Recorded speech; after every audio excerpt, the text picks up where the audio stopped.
in bright stars through the perilous fights. Oh, the ramparts we watched were so gallantly straight, and the rockets fell, the bombs bursting in air, deep through the night, the iron flag was still there. Oh, traitors have sprang the banner yet wave. Oh, the land is under the fray. And the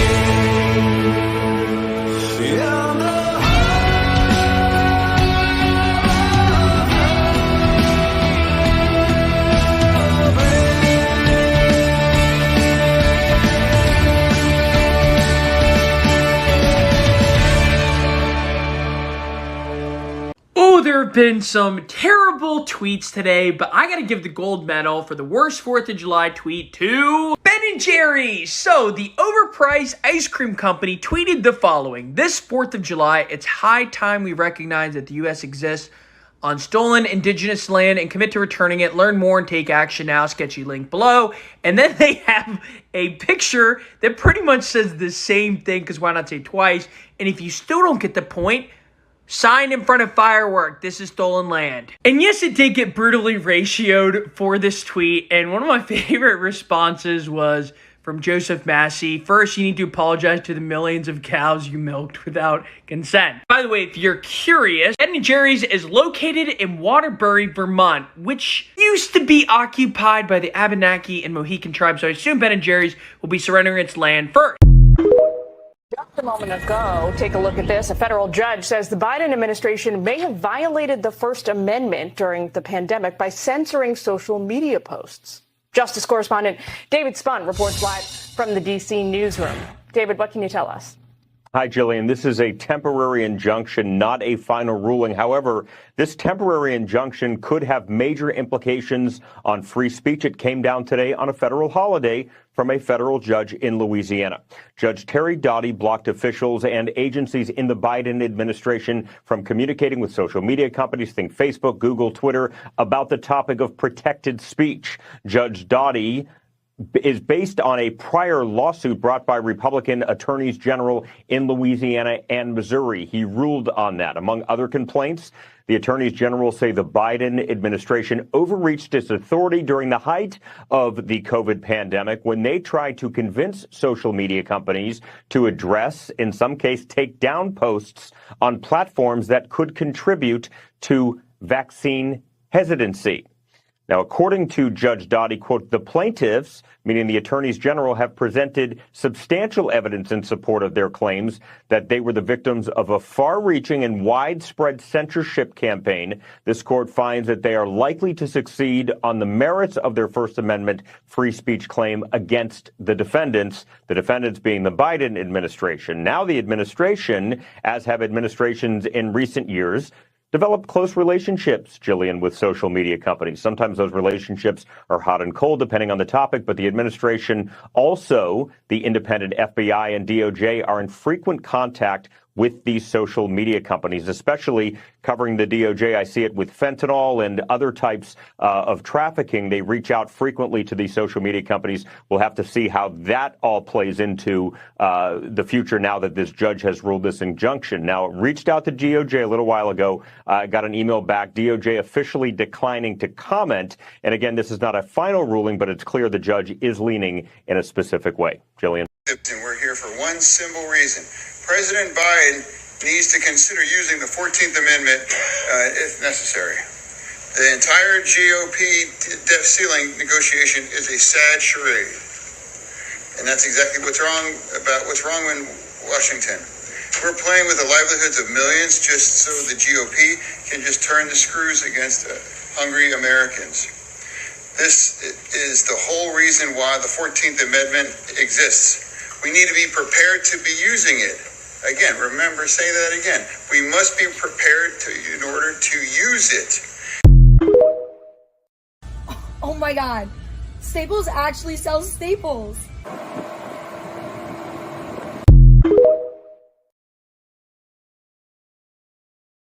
That's my favorite. It's reality. That's why I like TikTok so much. And I'm sorry if you don't like TikTok, sign up today. Give up your information a little bit. That's fine. The Chinese, what are they going to do with it? But you get videos like this. Oh my God. Staples actually sells staples.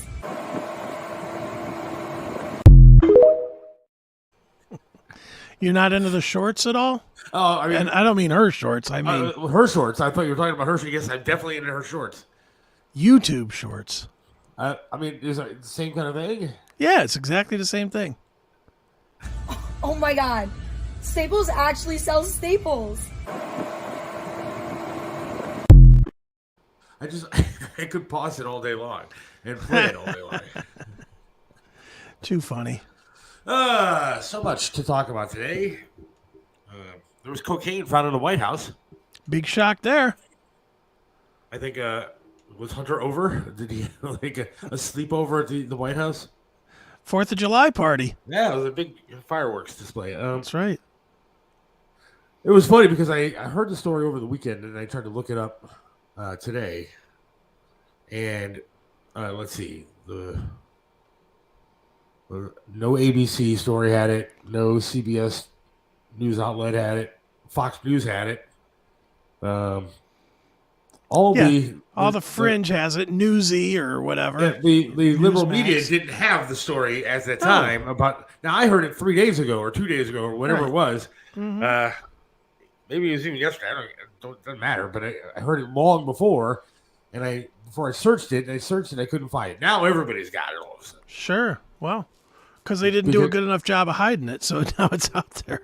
Because they're actually asking questions. The media was asking questions today at the White House. That's right. And they refused to answer anything. Oh, it's in a high traffic area. Ask somebody else about it. It's a Secret Service thing.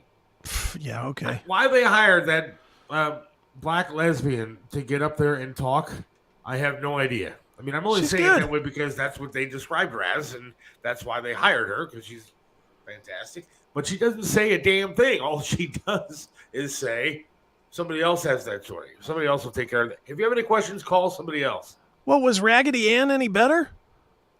No, we'll circle back. Yeah, what's her name? Saki? Jen Psaki? Yeah, Jen Psaki. I always called her Raggedy Ann because she looked like, with the red hair, she looked like Raggedy Ann. So, but she was terrible too. I don't know. And then this story came out today about the White House was obviously colluding with social media. Shocker, to take down posts about the C word. I don't know what I'm allowed to say, and I think we can say COVID now. And you know what? If we can't, fuck them. Take it off YouTube then. Literally, the story is out there that they colluded with social media to take down posts about COVID, mask efficiency, whatever you want to call it, and the vaccines and all that kind of stuff. And they took down stuff, and it was against the First Amendment. Sure. Dude, we had over on YouTube for Classic Metal Show, we had over 20 videos taken down when we talked about COVID. 20. 20 hours of talk taken away. I mean, this show was flagged numerous times over ideas or thoughts. God forbid you have a thought of your own. Yeah. And so I'm hesitant to even bring it up now, but I mean, it is what it is. There's this. I played the story. That's the problem that social media has, is even when you present facts and say, here's the actual story. Yeah. Here's the facts of the story. They still take it down. Well, the problem is now, if they don't like the facts, they'll say, well, what's the source? And your source there was Fox News, so therefore it's bad. I guess, but it's everywhere. I guess I should have picked a different source. You should have found Morning Joe's version of the story or something like that. Then you'd be okay. And the laptop, yeah. They also pushed the laptop story. What laptop? I didn't know there was a laptop. There is no laptop. I don't know what the hell you're talking about. I watched the news. I never heard about a laptop. Good afternoon, Seth and Chris. Glad to be here today with you. Hope you had a great 4th of July weekend. Well, How was your weekend? Was it fun? Did you do anything great yesterday on the 4th of July? No, worked. See, I didn't bother you. No one for did. the first it was time nice. ever. Huh? It was nice. No one did. For the first time ever, I didn't call you. I didn't do it. I sent you a text. Yeah. That was it. I didn't even get a text from my mom saying happy 4th of July or nothing. It was all quiet, and I loved it. I literally worked all day and watched a season and a half of. I'm just stuck in the mob world.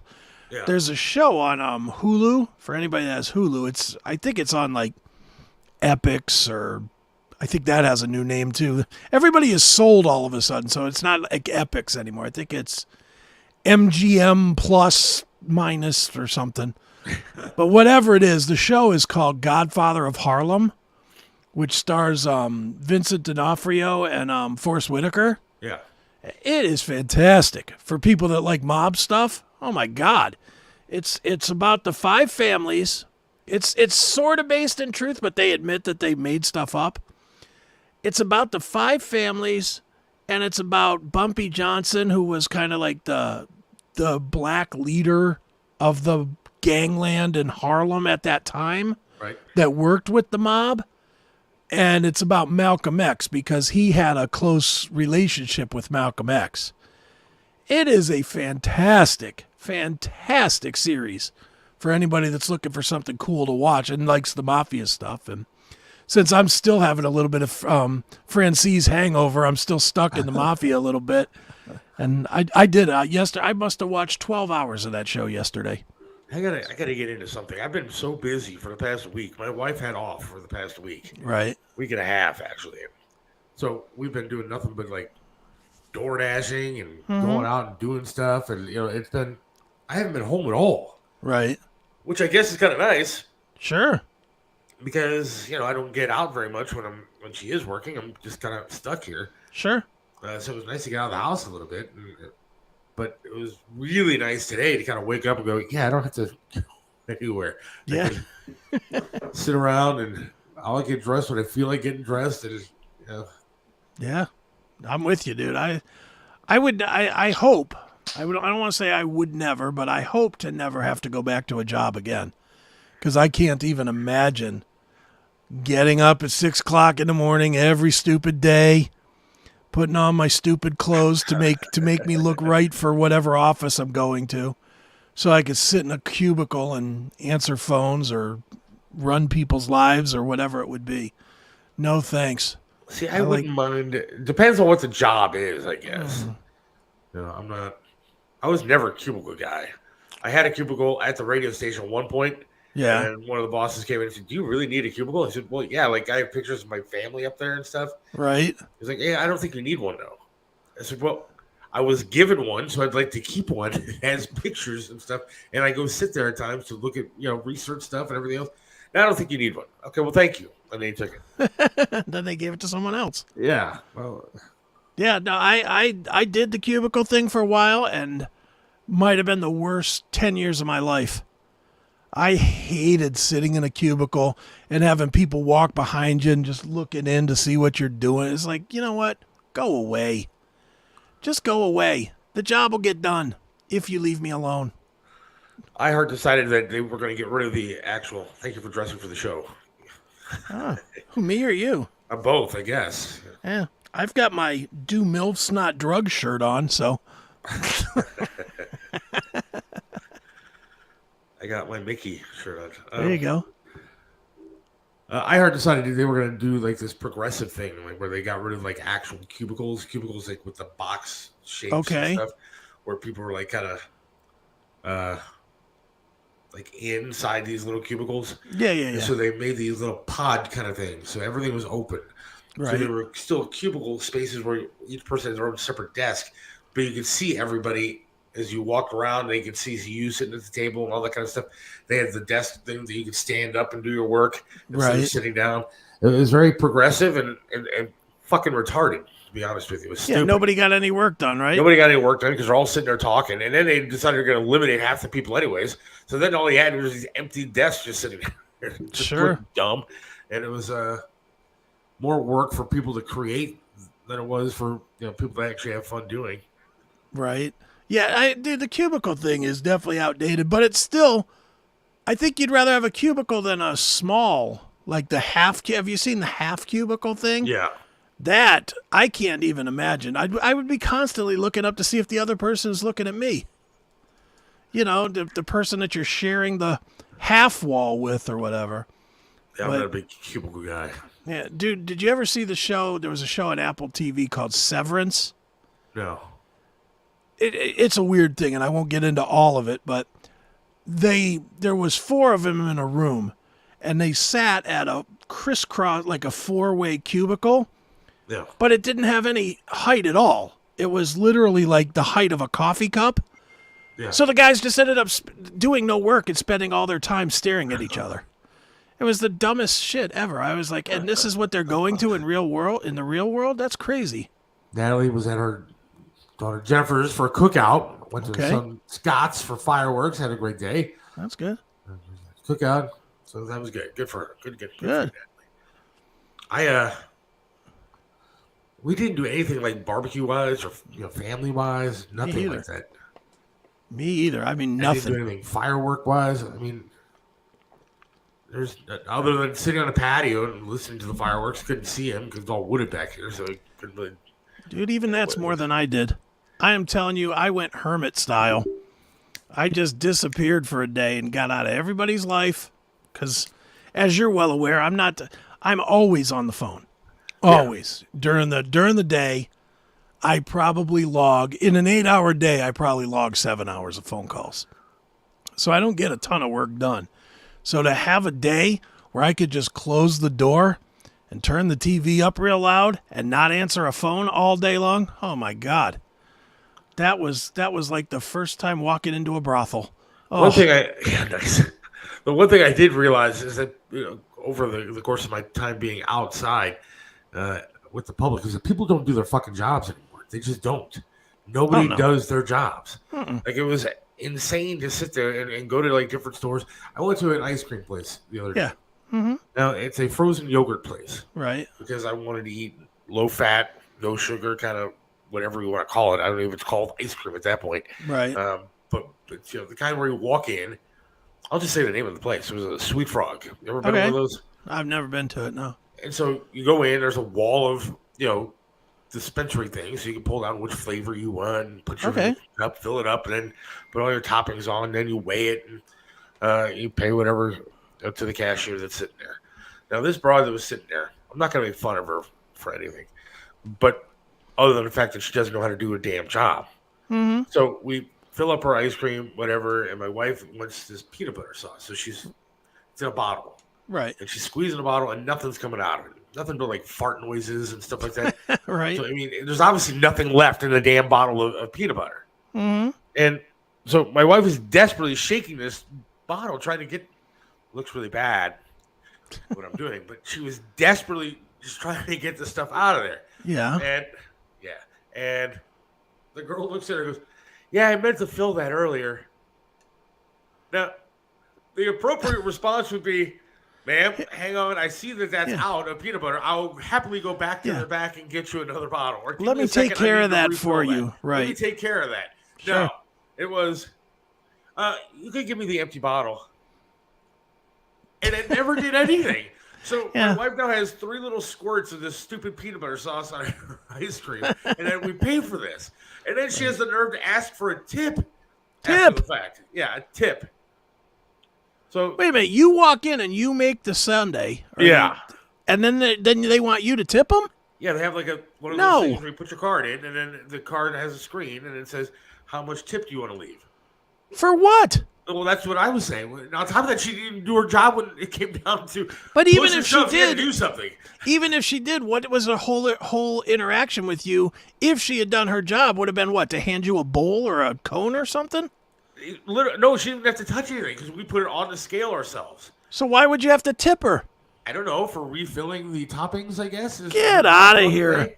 And literally, when there was no peanut butter, she had one job to do, and that's go back and get an extra bottle. Decided not to do that. Sure. So then later...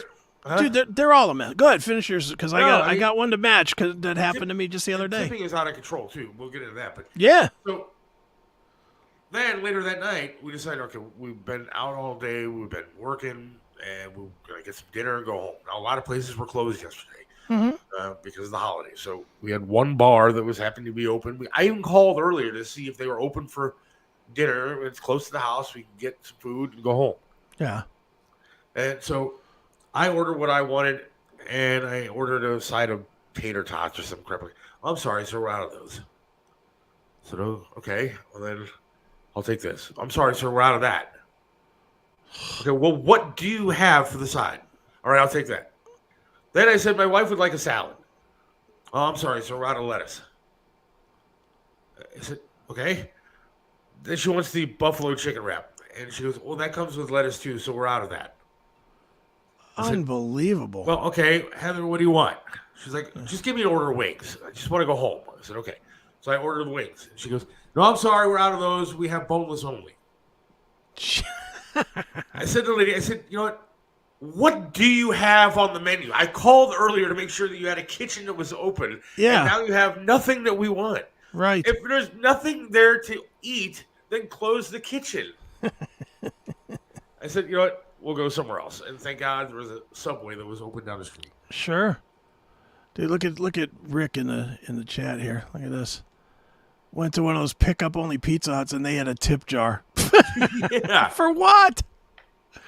Now, so dude, I had on Monday after the show and after the Chris Hasek Presents after it, I had a late night delivery set up with Walmart because as I've told many times, I do not go to stores. Right. Like for any reason, I do not go to stores. So I get all my groceries and stuff sent to me. So my son and I, we had really let everything run down to like, you know how, remember when you were a bachelor and you would run everything down to where you'd have like one burrito in the freezer and hell yeah, you know, a lot of half drank bottles of water and stuff like that. You know, we were down to it. So we ordered a big load of groceries, you know, from Walmart. It was like, $220, $230 or something. Pretty big, large order of groceries, right? Shit was supposed to come at like 10 o'clock. So 10 o'clock rolls. Me and my son, we aren't paying any attention to the door. But I don't know if you've ever ordered from the grocery store, like your groceries or whatever. Yeah. But if they just drop them off, they shoot you a text or an email. Yeah. That just says, hey, your stuff's been delivered. And you know, because you do Doordash, that's usually when everybody gets up and goes over and gets their stuff. Yes. Well, we were not paying it. Usually we'll meet them at the door, especially with the groceries, because you want to make sure you get all your groceries. But on this one occasion, neither one of us was paying attention or whatever. So they left them at the door. Or so we thought. My son goes to the door. Could not have been 2 minutes after the text arrived. There's no groceries. Now, there's a lot of groceries. $220, $30 worth of groceries. Right. There's nothing there except a box of Pampers. Which, obviously, that is not needed here. No, you don't need that. You know, so, you're not, if it was $10, I might just eat it. You know, I might just reorder it and not even go, because it's a hassle. But $230, it's a hassle I'm having. Yes. So I go through the hassle of it. Of course, there's no phone call to call and just say, hey, call your driver. They brought the wrong order, which is obviously what happened. They just dropped off the wrong order. No, you can't do that. So I have to do it through an automated bot on the website, which took 45 minutes. To which they said, well, we're going to refund your money, but it's going to be 7 to 10 days. Of course. 7 to 10 days. No. And I'm like, all right, I'm thankful that I have more money that I can reorder my groceries. But what would they do for the person that literally lives paycheck to paycheck? Yeah. And can't eat now for a week? You know, if you were down to your last $50 or something, and they took $200 and held it, and you didn't get your groceries, you're screwed. What do you do? Yeah, I mean, and that could be really, really, really screwing somebody. And I just was like, damn, thank God I'm not in that situation. And I spent most of my life in that situation. So, you know, most of my life, them holding $200, they might as well have been holding $10 zillion because it was everything I had. Yeah, I mean, if that happened to us at numerous times in our lives, that we absolutely would have been screwed. I don't know what we would have done. Dude, I can remember when I was much younger, I can remember purposely writing bad checks, but spacing them out so that I knew when I would get paid to cover the fees. Right. And I'd be like, well, you know, and then I would go crazy instead of going to like Giant Eagle or something. Yeah. I was like, if I'm going to get a $35 charge, well, I'm going to go to Sam's Club and I'm going to buy $450 worth of groceries. I'm going to buy as much as I can so that I can, you know, if I'm going to pay $35 extra, I'm going to get a lot for that $35. Yeah, we used to do that. There were times, definitely, when we were struggling, and we would write a check, and like because I knew that they would take a check, and they didn't like check the account before they just took the check. And so on the day before payday, and there was nothing. I mean, we were like, yeah, we need some food. Right. We're gonna write this check at this little buy right store that we go to, and sure, and know that they're not going to cash it or check it until tomorrow because tomorrow the money will be there. Right. But try to get to right know now, and try to get to know the clerk and say, hey, can you hold that one till tomorrow? Yeah. I'm put laughing a new at system in eventually, and it was like they'd scan the check, and I was like, oh, please God, don't scan it. Please God, don't scan it. I remember that. There's nothing there. And the check would run through the little scanner thing. But I think that was just to make sure that the account was good. Yeah, wasn't necessarily to see if the money was there. But there were times in my life where that was, please God, let us get food tonight. Please. I'm going to answer this. Natalie says, just go to the store, Chris. That's untrue. That's untrue. I won't have that kind of problem. But that's the first time I've had that kind of problem in probably 6 years of buying groceries. By contrast, I've been kicked out of 3 or 4 different Walmarts for fighting with people in the stores. I can't go to the stores. I can't deal with the stupidity of people in the stores. You know, and I mean, dude, you go to the stores, everybody in there's a moron. Yeah, oh yeah.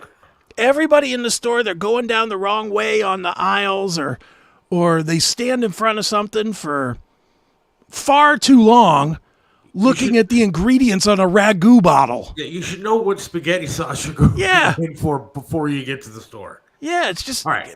You should just be able to just run through it, be done. 20 minutes in and out of the grocery store. Someone living paycheck to paycheck probably shouldn't pay delivery fees for groceries. Maybe you're right, but at the same time, you don't see what I see every single day. When you DoorDash, you see some weird shit. Mm-hmm. And I'm telling you, you see people that have no money. Yeah. Because you look at the home that they live in, they don't have a nickel. Yet they're buying DoorDash and they're getting food that costs a lot of money. I mean, they're getting sandwiches and dinners from places. I got one delivery. It was to it had to be a crack house. I mean, the windows are busted out. There's bars on the doors. Sure. But yet there's a Mercedes parked inside the driveway. Right. Which is fantastic. But she ordered Arctic salmon and this and like 10 different things. No tip. Yeah. Because she didn't have the money to tip. But you're ordering that kind of food and you live in the kind of squalor that you live in. It doesn't make any sense, but they do it all the time. Yeah. I will say to who's put that up there about living paycheck. There it is.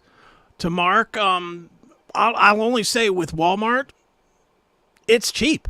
You can pay $10 a month and get as many deliveries as you want for that $10. If you pay them up front $10 a month, you can get as many deliveries as you want, and that's all the fees you pay is just that $10.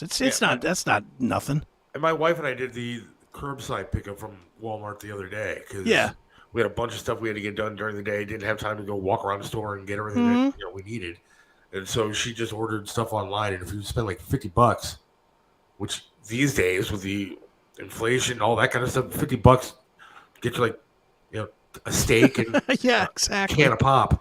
Right. And so, I mean, if you spend $50, it's free, no service fees for the curbside pickup. You just pull out one of their spots, you call the number, and then they walk it out to you. Yeah. You don't even have to walk around the store. You just get it for nothing. Yeah, that's pretty solid there too. Yeah, I mean it is convenient, and like I said, even the delivery, like because I used to do the delivery, and we would always tip real high. We still do. I mean we still will tip. Like I'll tell you on that one, that the 200 and whatever one, the tip we gave was $17.50. So we gave a nice tip. And don't think for a second I didn't turn it into a zero when my shit didn't get here and all I got was the Pampers. Yeah. I went right on and turned that into a zero. I was like, no, you didn't deliver me nothing. Look, there are certain jobs. Talking about tipping, there are certain jobs. We had 10 years coming up at some point today, right? I don't know. 4:45, yeah. All right. And so 10 years, the band going to be joining us at 4:45. Tony Musachio a little bit later. Tipping is out of control. Everybody expects a damn tip. Now, look. With what we do as our little side hustle to deliver food and crap to people, whatever it is, sometimes it is groceries. There are more times than not anymore where people just don't leave even $1. Mm-hmm. Like, again, if you have money to be dashing food to your home, especially some of these big mansions that we go to, and you don't tip $1, there's something wrong with you. Yeah. No, there is. But there are certain jobs that deserve a tip. There are certain jobs that don't deserve a tip. A girl that works at a ice cream store where you make your own ice cream doesn't deserve a tip for doing literally nothing. Yeah, well, and not only that, you got to earn the tip. It's not a gratuity. It is a tip. It is a extra bit of money for doing something. You got to earn it. Like I'm a notorious crazy tipper when I'm at the bar. Because A, I get drunk, and B, I don't care. So, so if I'm at the bar and all my friends know this about me. If my drink stays full, the girl's going to walk out with probably like a 30 to 40% tip. I mean, I'm a big tipper at the bar. But they got to keep me well alcoholed. That's what they have to do. And if they do that, I will tip like crazy. But if they don't, I'm not opposed to leaving $1 on a $300 bill if they don't do the job, because that's the job. Keep my drink full. That's the whole job. I saw somebody on Facebook the other day that said that 20% is not the normal now for tipping. That if you're going to tip at a restaurant, it should be at least 30%. Yeah, bullshit. Now, for what? You got to actually earn the tip. I mean, that's the point of the tip. Look, I'm not a cheap tipper either. I always leave what I think is appropriate, though. Mm-hmm. Yeah, I dude, I'm with you. It's gotten crazy there that it is that much. Here, did you see this guy that cussed out the lady for only giving him a $5 tip? No. Let me put this up. You'll laugh at this. Share screen. It's DoorDash too. Maybe it was you. Might have been. Check this out. You'll see him. Here he comes.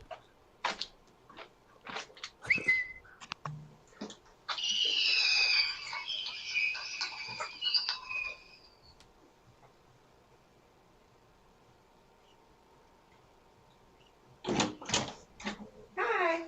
Hello. Come here, Max. Next.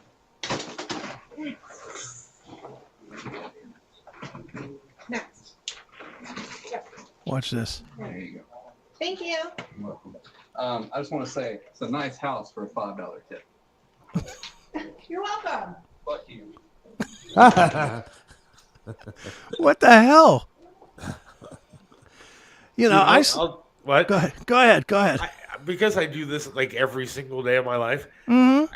Look, some of these houses are. I mean, we go to some houses like in Richfield and stuff like that. Yeah. That are mansions. I mean, we went to a neighborhood the other day where Shaq used to live when he played for the Cavs. Okay. And we literally got, I don't even know if we got a tip for the delivery because it was obviously a kid of some rich family that ordered the food and didn't tip anything. Right. One house, the guy said, "Did my daughter tip?" I said, "I don't think so, no." And he went back inside and got money. Right. Because, but look, we're providing the service. Yeah. And it costs a lot of money for gas. And what people don't understand is DoorDash doesn't give you a whole lot of extra money like on the side. I mean, it's a couple of dollars, depending on what time of day it is. You may get $2.25 for your. But your $5 is a good tip on a pizza, right? I mean, $5 is a good tip on a pizza. He got a pizza and that looked like a pizza and breadsticks. Yeah. Now I saw another video the other day of a girl that was walking up with an order to the house, and and she goes, rings the Ring doorbell or whatever it is. Yeah. And she's on camera, and she goes, "Yeah, you're supposed to pay me." And she goes, "I did over the app." She says, "No, there was no tip." And she goes, "Yeah, no, I just paid over the app." And so the girl takes the food and flings it across the yard and just walks away. And then you hear the girl yell, "Mom, the girl flung my food across the yard." And she's like, "Why?" "Because I didn't tip." And then the video ends. Well, you got it. I mean, and I'm pro tip guy. I am definitely pro tip guy. You know, I'm my daughter does DoorDash as her main job. So and before that she did pizza and everything else. And I did pizza back in the day. You know, I used to deliver for Domino's and Solon. So I've done that job to respect the job. This guy that we just showed here with the pretty big house for a $5 tip. Well, you still only delivered a $20 pizza. Right. No. I don't care if I live in a $10 billion house. It's not my job to make you wealthy doing the same job that you would be happy for a $5 tip on in another neighborhood. I don't know if you can EBT DoorDash. I don't They know. do. They absolutely do take EBT. Oh, do they? I did not know that. Yes, they do take There's EBT. my answer to a lot of questions. That's probably how they can afford to get the stuff. Write down addresses, then refuse for the order. You don't see those addresses before you take the order. You're taking an order kind of blind. You just kind of see where it's going, like what neighborhood it's going to. Yeah. And then if you don't take orders, like if you deny orders, there are plenty of orders that we get. We're looking at, man, that's a really, really bad neighborhood. Mm-hmm. But if you don't take the orders, then you have a percentage rating that goes down every time that you decline something. Yeah. And so, you want to call and say, all right, I don't want to decline this stuff, but you're sending me to a war zone. There's a good possibility I'm not making it out of there. Dude, you got to just kind of let that go, though. That's a little trick DoorDash has to convince you to keep taking those shitty orders. Because I know my daughter tells me all the time her rating's like 20% or something, like it's terrible. But she just knows anywhere that she has a certain mileage versus price, and if she's not making this much money for this many miles, she's not taking it, no matter where it is. And she's at a 20%, and she bought a house. Yeah, I talked to a guy the other day. Actually, my wife did. We were at Bob Evans picking up an order, and there was a bunch of. You don't know how many delivery people are out there like this, man. And it's all shapes and sizes and ages and everything else. But this guy was sitting next to her waiting for an order, too. He had to be in his 60s. Sure. And they got into a conversation about waiting for the food and stuff. He's like, yeah, but you know what? He's like, I do this 5 days a week. I do it from 8 a.m. to like 4 or 5 o'clock at night. And he showed her his earnings from last year on his phone. Right. Now, he did, I think, Uber. It's not DoorDash, but he did Uber Eats. Uber Eats, yeah. And his earnings for last year, for just delivering food like we're doing, was $80,000 for the year. Yeah. I mean, dude, $80,000. If you hustle and you know how to work the system, you can, like I said, my daughter bought a house and a car and makes her car payments and her house payments and everything from DoorDash. That's all she does. DoorDash. She doesn't work 12 hours a day. She goes out around 3 o'clock in the afternoon. My daughter was still in South Carolina. They took some Ubers when they got stuck on planes and stuff all over the country.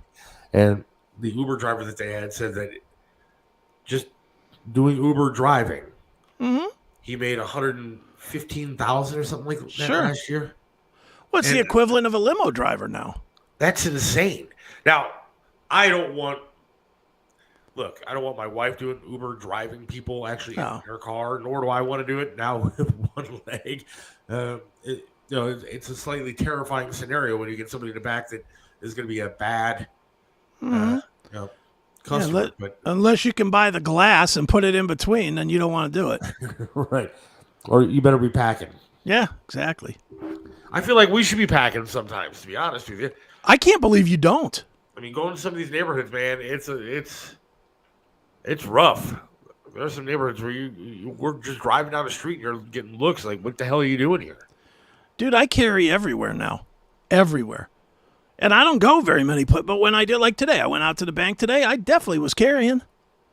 And I live in Twinsburg. There's nothing going on in Twinsburg. I think there's been 2 shootings in 20 years.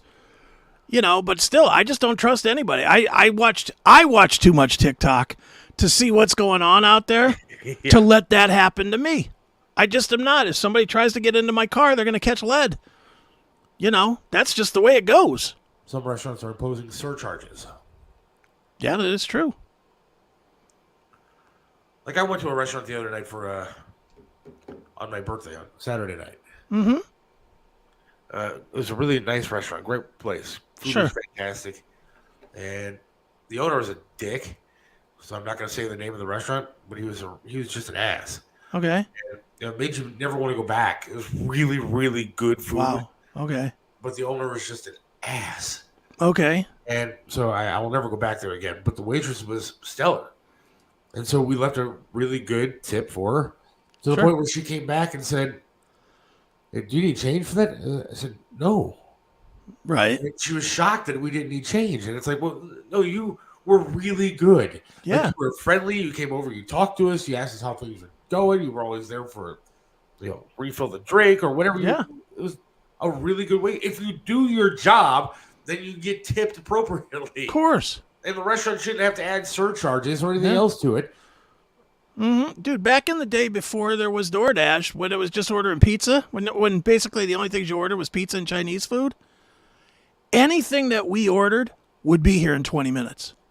Because they had us marked in their systems as good tippers. So they would definitely hustle our pizza out and put everything else to the back because they knew that they'd come here and get like a $7-8 tip on a $20 pizza. Yeah. And that's 1,000% why I did it. It wasn't because I was generous. I'm not generous. I just wanted my food like immediately, and if that meant I had to pay a couple bucks more, and that made the drivers like me, cool, bring it. I'm game. Dumb question. When did Seth start driving? Still kind of not driving. I mean, I have a car that has the equipment to drive. So my wife does all this DoorDash driving. I just go along to navigate and make sure there's something bad happens. I'm there. Not that I'm gonna do much. And what are you going to do? What are you going to do without a gun? I'm going to throw a prosthetic leg at somebody. But I do my car. Shake your finger. Hey! Stop. Put that gun down. Quit robbing my wife now. Knock it off, pal. I will toss his leg at you, and it is very heavy. That's right. It'll leave a mark. But I do have a car that has the equipment thanks to Charlie's Auto Repair in Lakewood. Well, that's There's cool. a stick that I can, accelerate and then stop with. Right. With my hand. Right. Are you getting better at using it, or have you not really driven much? I'm decent with using. I'm going to put that comment up in a second, Dick. I see it. But I'm getting better at using it, no doubt. Yeah. That's not the issue. Now the issue is, so the other day I was supposed to have an hour-long meeting with my hospital to go over everything. Sure. And the girl called off sick. It just so happens that she called off freaking sick on a Friday before a long holiday weekend. Oh, that's nice. Yeah, I'm sure she was really ill. And now they've called to schedule another appointment with me. So I keep having to wait month after month for this stupid crap. Right. Why is Billy Morris so damn good looking? I don't think he is he? You don't think? I don't think he is. His wife is. His wife is extremely good looking. But Billy, no. Billy, not so much. Billy thanks to Lucky Stars that he knows how to play a freaking guitar every day of his life. Yeah.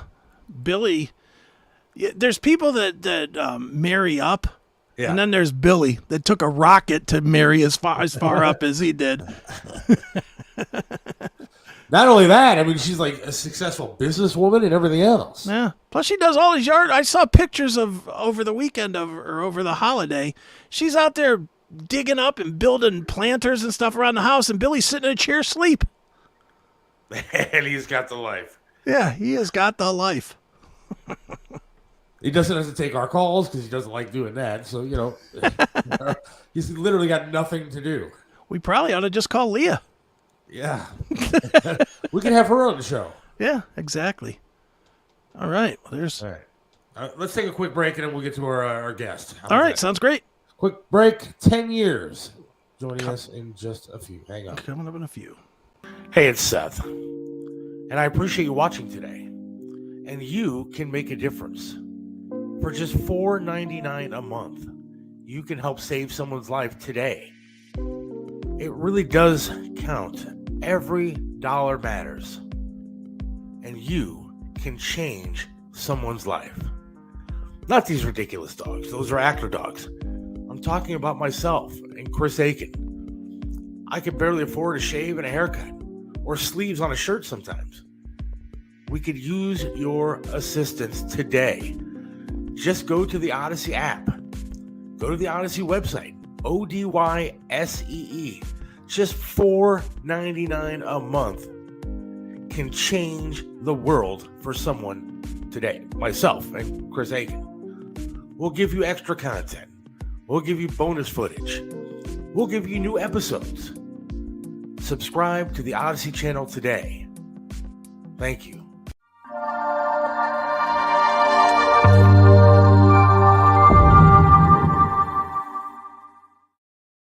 Hey everybody, it's Don Dockin. When I'm feeling nostalgic, I always go to Pinball PA. You gotta go check it out. It's a lot of fun. Stop what you're doing and start making memories at Pinball PA, located at 2284 Broadhead Road, Suite 10B in Aliquippa, Pennsylvania. We have over 420 video games and pinball machines to play, and all games are set to free play, so no quarters or tokens are needed. Pinball PA is open 6 days a week, and is the best and most affordable entertainment spot in all of Western Pennsylvania. Check out our website at www.pinballpa.com for more details. Come visit Pinball PA today. Initials up.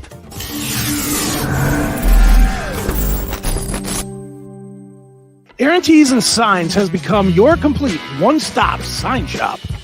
Call Jimmy at 216-299-9344. Their friendly and professional staff can and will help you build your company brand and identity from start to finish.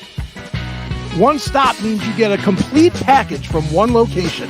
Custom logo design, vehicle graphics, banners, t-shirts, storefront marquees, and so much more. Aaron Tees and Signs, 4883 Turney Road. Call us at 216-299-9344.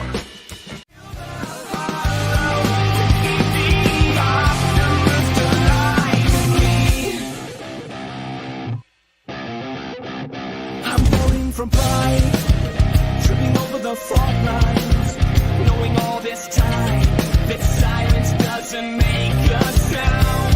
When it comes to pointing the blame, everyone's got something to say, screaming for change but staying the same, expecting the cycle to break. I don't want your cure, I don't need your savior to give me a sign of light underneath.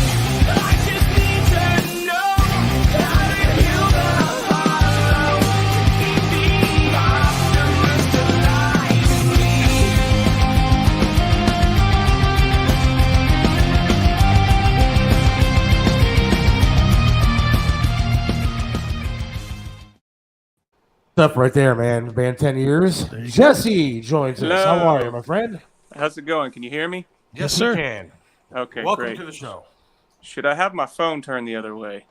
You can. Is it better that way? Yeah, it'll be it'll get rid of the black bars. Yeah, my computer is being a turd, so I had to fight it. So, and all my nice stuff, just typical for whenever you're trying to. Hold on, here we go. There it is. Yeah, let me get me set up here. There Sorry he is. about the tardiness. No, it's all good, man. All good, man. Yeah. There we are. Cool. All right. What's up, guys? Well, dude, you're obviously busy, man. Getting ready to go out and hammer the festival run, huh? Yeah, always. Summertime's a good time to get in front of a bunch of people. So we love festival season. Very cool. Are you a fan of festivals? I know some bands love the festivals because you reach 30,000 people at a hit. Other bands hate it because you don't reach your core fans as much as a bunch of people kind of wandering around and they might hear a song and check you out, sort of thing. Yeah, I kind of think that we really try to embrace the opportunity to get in front of people that might not know us that well or have never heard us. So it's a great platform to try to grab new fans or even catch up with old ones that we haven't heard from in a while. And the hardcore fans their complaint is always the set list is not long enough, or right. It's too hot and it's hard to get a beer and a place to take a piss. But like, we just embrace it, man, because like the festival is just there's such a camaraderie with all the other bands and everything, and it's just a great platform to get in front of a sea of people. Now, see, I was a rock DJ for 12 years, and you guys came around actually. I did it from 98 till 2003 or something like that. So you guys were around for pretty much my run of doing that stuff, actually longer than that. And I love your music, love it, absolutely big fan. But I, as far as festivals go, would rather see you guys come to a venue where I can sit down and watch the bands that I love and not sit through 20 other bands to see you guys. Yeah. I that's me. I want to see the band that I've been playing for a decade or more, and I want to see you guys. Yeah, that's the give and take, especially when it's a festival where there's these multiple days and they've got multiple stages, and they're like, you get 45 minutes at 4:30, and we're like, okay, well, what we try to we play a different show too. So in that situation, we know what it is. Everybody's hot.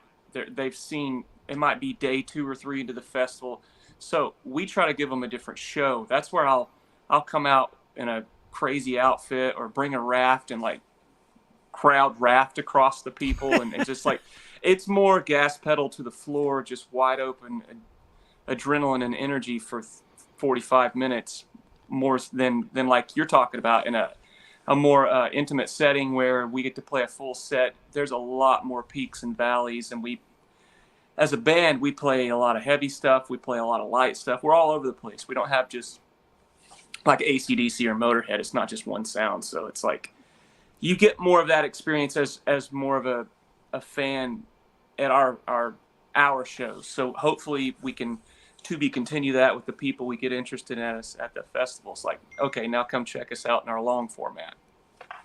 Right on, man. Well, dude, let's talk about the last few years, because like every other band on the planet, you guys got derailed just like everybody else. Everybody got to sit home. Awful time for some, and then I've talked to other bands that have said that it was a good time because it gave you time, A, to recharge the batteries after going hard for so many years, but it also gave you a little bit of extended time to kind of write and maybe hone your craft a little bit. So where did the pandemic play out for you, and how do you look at it now looking back? Looking back, I mean, with everyone, I think that to be on the planet during a worldwide pandemic we'll be able to tell our grandkids, because sure. As it was all unfolding, no one knew the severity of it. Like we finished recording our album in February of 2020, and then March was the shutdown. So right. I remember being in the studio with the producer and Brian, our other guitar player, and our other guy had already gone home. He's like, hey, my buddy lives in China and says there's a big problem happening. and we're like, maybe it'll hopefully we don't cancel the tour, because we had a tour ready for in March. And right. Man, there was no way to know what was coming. So at first we were so excited to be finished with this album and get it out and do what we normally do. So we were really bummed and heartbroken and hoping to God that this album didn't just fall off into no man's land. And we were scared of it at first, and then you start to embrace, well, here this is, and we're all just kind of adapting in the moment. And it did allow us to stay home, decompress, touch back. We're all family guys, so we all got little ones, so we were able to do that. But what really we tapped into that we never had done before was a lot of the virtual stuff. Like we did 2 different virtual concerts, and Right. it was awkward. The first one was like we tried to do a full, like heavy, full plugged in live show, and I kept like trying to get. I needed that crowd. Like there's a moment where I, like you see my reflex, like put my hand out to a crowd that's not there. I'm like, man, this is so weird. But the platform of being able to reach so many people through the internet was, I mean, we had at least we had that blessing through the pandemic, because both of those virtual concerts really helped us sustain, and it also helped us hone in something we'd never done before. The second virtual concert we did, we rehearsed that, I would say, for 3 months, because it was an acoustic, but we rewrote all of our songs. So for a lot of our really hardcore fans, it was a great experience to give them, where in a normal environment, we would never have that much downtime to take our back catalog and completely rewrite it and change it. And it's called Deconstructed, and you can actually stream that on all the streaming platforms right now, Spotify and Apple Music and all that. But something like that would have never happened if it weren't for the pandemic. So it allowed us to kind of slow down and reflect and approach it in a different way. So it was a love and a hate all at the same time. So what do you think about the streaming aspect of things? I know you guys, 2000s rock was some of my favorite, rock music, but the streaming, I think, has changed a lot of everything. And how more difficult is it to get make money doing music now when it comes to streaming, as opposed to people buying CDs? And you get over 1 million plays on Spotify, but is that, do you guys have a deal with Spotify? How do you make money doing that? They give us $12 and a ham sandwich, so No, I mean, luckily we came along before the internet was really a crazy big thing. So we can't thank our loyal fan base enough for still coming out to live shows and buying physical merchandise, whether it's clothing or skateboards or actual physical music. The streaming is great. Again, it's almost like festivals. You can reach a large platform, and hopefully you can hook a few that'll be really hardcore into you and actually come to your concerts. But I can't stress enough, as a kind of a working musician, that going out and seeing the bands you love live, that's what feeds us. That's what supports us. That's what keeps us moving. We embrace streaming like we embraced the pandemic, where it was like you adapt and you figure it out. And streaming's, it's got its reach. It has a lot of positives, but it does not pay anything like the old days. So you have to adapt to that. And we're blessed to still be touring and having a fan base like that, and just kind of, again, adjusting and adapting. And it's the attention span that's the hardest part, I think. We're used to long format, like whole albums, and it's hard. You can't put all of your content out at once, because people will binge it and throw it away. You almost have to trickle it out. You got to dangle the carrot, so. Jesse, I've asked a bunch of different musicians this, and nobody's had an answer yet, and I'm going to guess you won't either, but maybe you do. If you guys write, let's say, 12 songs, why wouldn't you just put 4 of them out there and then like 30-second samples for the other 8, and make even if the physical product was, say, $5, $5 for the whole thing, but here's 4 to give you a good idea of what we're doing. Why not go that route versus, here you go, it's done, spaghetti on the wall thing, Yeah, I do. That's actually a great idea. But to give you the straightforward, brutal reality is, we everyone's in it to make money. We're in it to make money for survival, so we can keep doing it. To if we can't pay our bills and feed our kids, then we have to get a day job, which takes away from being able to do this. But also, most bands are on some form of record label, and a lot of record labels are adapting just like we are in real time, where they still hope that the sales will be this way and it'll be that way, and it's adjusting to how to make people buy stuff, because when you can pay for a $15 to $20 subscription to everything, how do you get people to buy physical stuff? And that's a great idea, is to not give it all to them. Right. And I think what we're seeing now that is actually happening, the more like pop world did it first, but if someone puts out an album, I mean, Nothing More's a great example. We're friends with that band, and they did a great job of like put a song out and not for months, like a few months before you put another one out, and you trickle it out online, and you just wait and get people, and you just kind of slow feed them. But then at the end of the day, you still have to physically have it all online. I think has a lot to do with, that the record labels, they're going to make you put it all online. I don't know if you could hold it precious to just physical. It seems like a good idea. I just don't know how to actually work out the logistics of that. Well, and to your point about what Nothing More is doing as well, you're one song that doesn't connect away from being done as a band.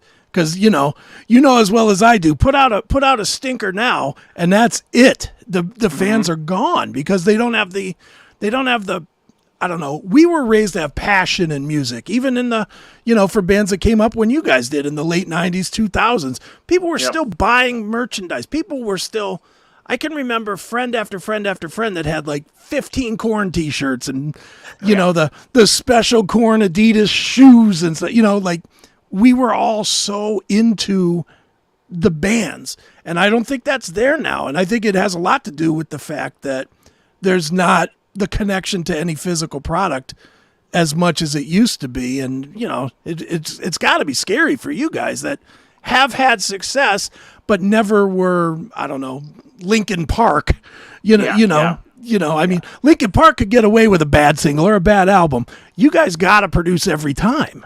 Yeah. Yeah. And well, I mean, that's where it does put a lot of pressure on us, but it also to really try to dig in and not just kind of run through the motion this many years. I mean, the band formed in high school, so we're 10 years is 20 years into creating music. Right. So it's almost like really digging deep and figuring out how to excite yourself still and create stuff that you still feel proud of. And if we can manage to find that or hang on to that, then there's such an honesty that hopefully comes through in the music that people can grab onto versus like, okay, we had a single that did this, so we're going to make every song sound like that single to try to just catch the gimmick. And I think when you're riding on a gimmick, it's a flash in the pan. You see bands like Cotton Fire come and go, and it's a tough one in that world. So thankfully, we've been able to weather that storm of like the one-hit wonder curse and like really challenge ourselves to keep creating and making stuff that we believe in that hopefully translate to our fans. But I think the biggest difference between the past and now, if I could say anything, is patience. The patience is, how does anyone have patience? I mean, scroll, just the doom scrolling of like, if the world is on all the time, 24/7 at a click of a button, how does your brain even process where to begin to even look? So we can slow it down to back to live concerts or going out to a movie versus sitting on your couch. You know good and well, if you're sitting down to watch a movie on your couch, your phone's still around you. You go, well, how old's that actor? And you just get sidetracked. But if you're in a theater, like ready to see Avatar with the glasses on, you're going to pause and watch it. Same as a real live concert. I think that catching that attention is very important because you make people stop their fast-paced lives, pay attention. Good point. Hopefully you connect there. They pick up merchandise there. And the rest of the time on social media, you got to be able to just kind of hang the carrot and keep them interested and throw the commercials out that show that you're still out there, Do you think it has a lot to do with also the demise of regular radio where, there used to be a jock there playing CDs and records and used to play, the music all the time. And now it's like computerized and then it goes back to the streaming stuff. Radio and rock radio especially doesn't seem to be what it used to be. No, again, I think it comes back to people. If you think back in the day, you had television and you had radio, and those were your two formats. That was it. Yeah. So, and then magazines. So you could create mystique and mystery. Tool could be Tool.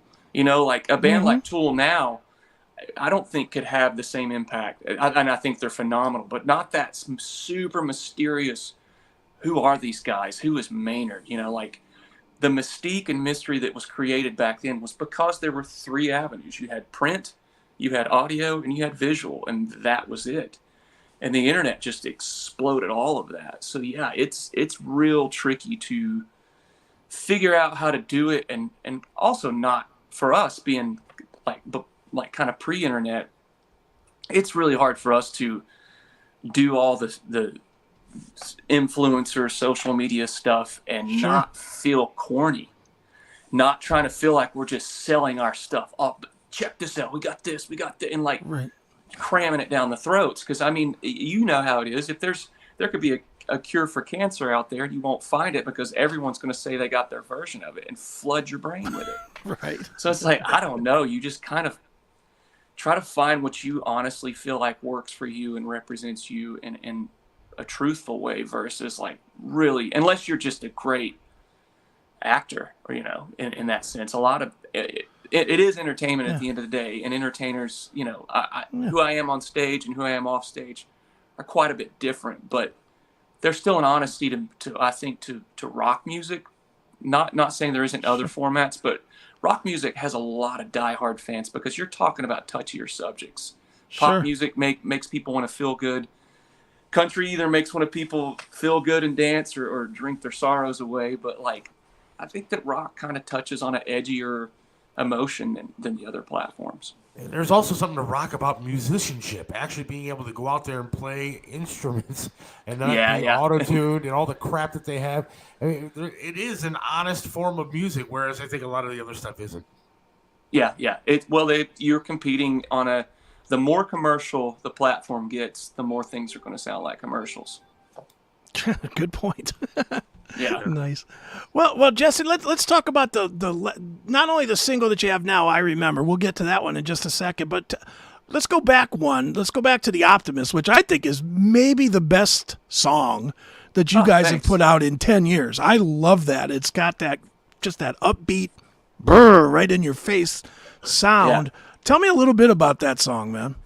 Well, man, thank you, by the way, because the twist on the irony in the song, or it's like Fix Me, where people hear a song like Fix Me and they're like, oh, this song's about someone trying to fix themselves, and it's the opposite of that. Right. I don't need you to fix me. So The Optimist is the same thing, where like you think it's going to be an uplifting thing, and it's like, I still have an optimist left in me. So the song originally in its first demo version had way more of an alt rock, like California alt rock vibe to it. It still had the drum beat was the same. It had the same kind of BPMs or movement or tempo, but it wasn't as heavy. And it sat in demo world and with us for a while, and we were like, it's cool, but it's just not there. And for me, it was kind of disappointing because I have endless songs where I've put my heart and soul into the lyrics, and then it just didn't translate in its final version to where it ended up just being thrown back into the bag. So we started working on other songs and this and that, and I came back to Brian. I was like, man, I really think that the lyrics and melodies, because the lyrics and the melody were all the same. We didn't change that at all.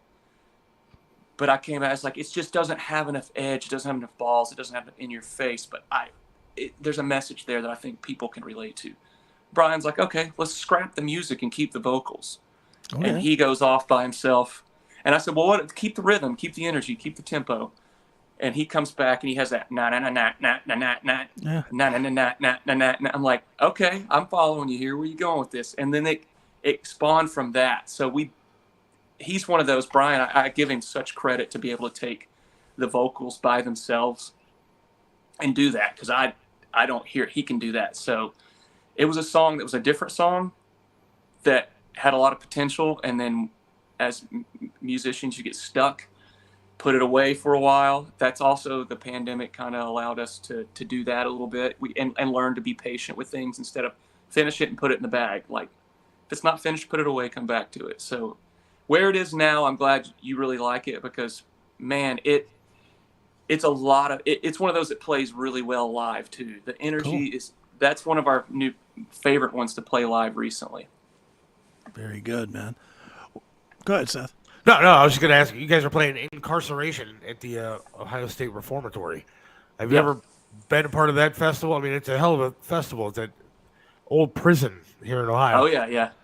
I mean, I wish you guys were coming to like Cleveland. See, this is what I mean about the festivals. I love the damn festivals; they're great. But again, look at me. I'm not going to sit there for 3 days. I'm going to die out there.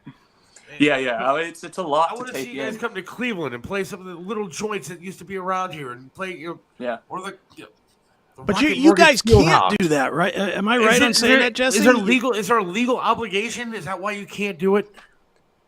Yeah. So there is a radius clause, and a radius clause gives a time frame and mileage. So if we agree to do these large festivals, all the bands on those festivals cannot play within a certain time frame and a certain mileage till that festival's over. And I understand it, because if we're playing right down the street or less than an hour away, and some fans are like you and like, well, I don't want to go deal with 3 days of 2 or 3 stages just to see them for 30 or 45 minutes. I'm going to go to the other one. And I understand why the festivals do that, because they're trying to keep all those bands precious to where you're going to that. And yeah, I get that. And I've been to many festivals over my life. Believe me, I've been to a ton of them. But I'm just saying that these people that control what you guys are doing, control it a little bit less, so that way maybe maybe it's not a year we have to wait. We maybe get a little bit easier access to these bands. Yeah, that's the hope, is that we're just doing a handful of festivals when we do them, and hopefully we plant the seeds, play a few new songs, and go, hey, we got new stuff coming out, and we're going to be touring in a more long format tour in clubs and longer set times, hour and a half, 2 hours, stuff like that. So people, again, it's like the commercial to the movie. I feel like that the festival's a great platform, reach a lot of people quickly, say, hey, hopefully we'll be back soon, because once you're done with that festival, you can talk to promoters and stuff and work out coming back soon. So, and this, I think this is our third time. I want to say third time doing this, and it's always been a lot of fun, but they keep getting bigger and bigger, days longer, more bands, more stages. So to answer you there too, I think that lots of times with the festivals, it's definitely the energy of a young man's game. You know what I'm talking about. You're like, I just want cheaper beer, shorter bathroom lines, and a place where I don't have to be in a mosh pit for 9 hours. Right? So, yeah. Let me ask you this about those, Jesse, then we'll move off of this. But is it, and I don't want you to tell me numbers or anything, but is it financially worth it to give up 3 to 6 months worth of playing? Like here in Ohio, you basically can't play Cincinnati or Cleveland in that window. Is it worth it financially for you guys to do that one festival gig versus having the ability to hit all 3 places? Yeah, well, again, to kind of give a little credit to these festivals and these promoters, they pay us more for that reason. So you get the festivals on average pay all musicians more than a typical just club day for that reason, to hold you precious, to kind of buy your time and buy your loyalty to hang out, and because they know they're kind of not screwing you, but they're holding you captive till the thing's over in that radius for that time frame. So yeah, they compensate in a way that kind of it levels out. And the hope again is to, with the festival, you leave such a ripple effect that when you come back through in the clubs, you got a nice attendance at those things. Cool. I was checking out 10yearsmusic.com. That's your the website. Yeah. 10yearsmusic.com, and it says that you guys do a virtual meet and greet. Do you guys still do that stuff? Yeah, I mean, we used to do it, of course, all through the pandemic and stuff. We did that a ton, which was another learning curve, and it was interesting because we had to organize those things where we have kids. I have my kids like, you can't come in the studio or in this room, and wife's got to leave me alone. And we all live. The band pretty much lives still in Knoxville, Tennessee, and but it can turn into a whole day of these things because you try to piggyback on back to back. Right.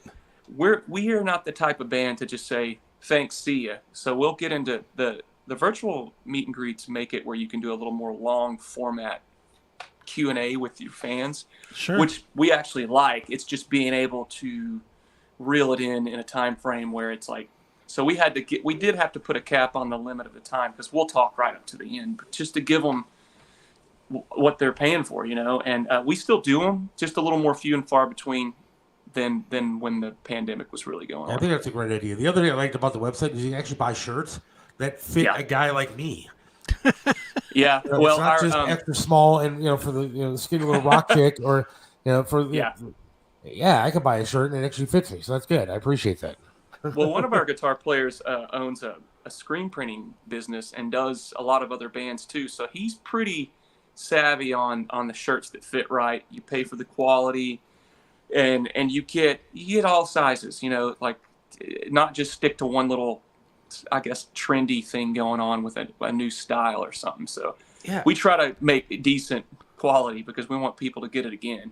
I try to tell bands all the time, like, look, there are fat fans out there. There are guys out there that are fat and they want to wear a damn shirt. It's not just the little guys out there that can rock a 10-year shirt. It's fat people too.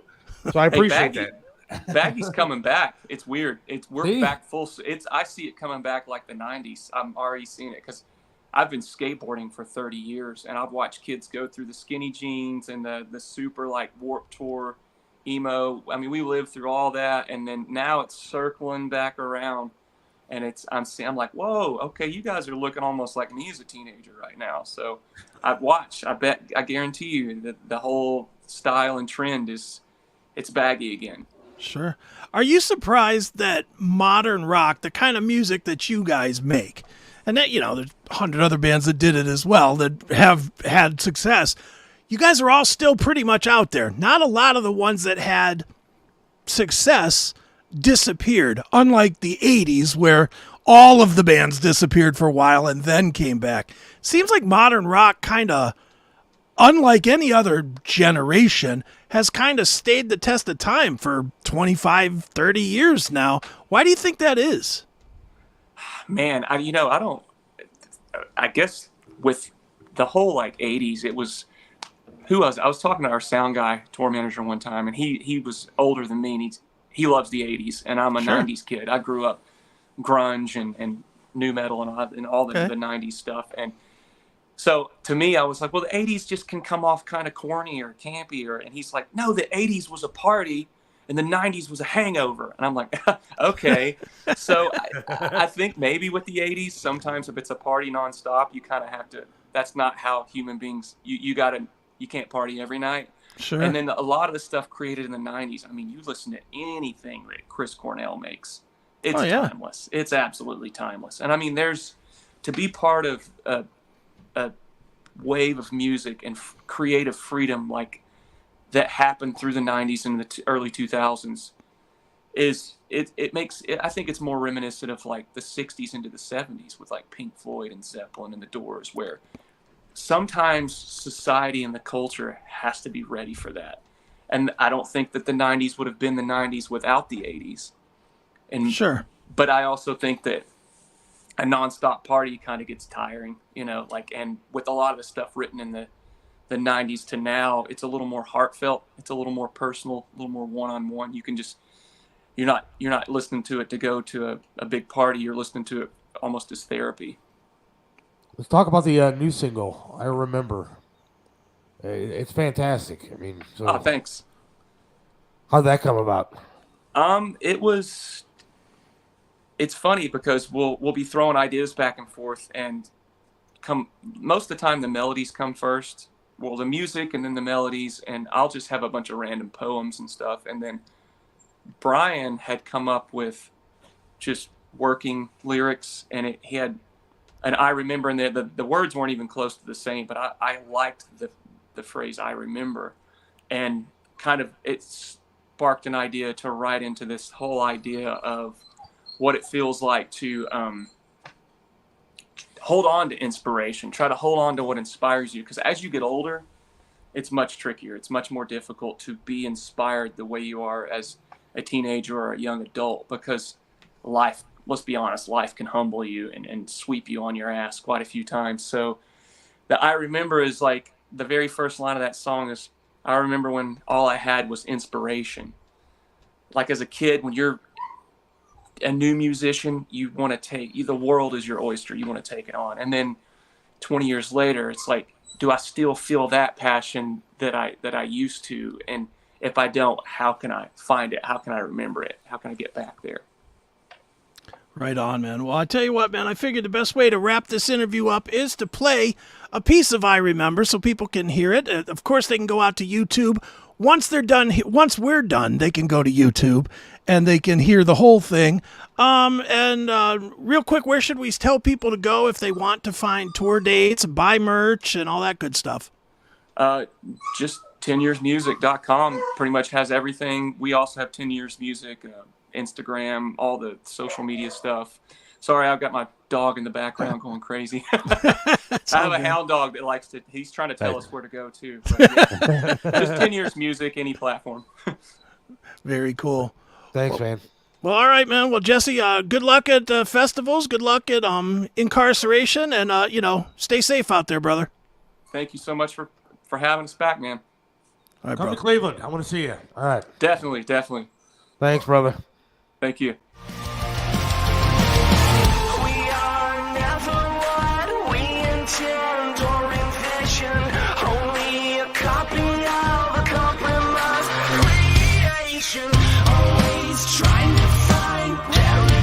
And a destination, nothing's what it seems. Where my dreams wake up and vanish into the air. I'm hanging on by a thread, just a memory left for dead, and gone forever, gone forever. Can I survive burning lights, blinded by the bright side that I remember?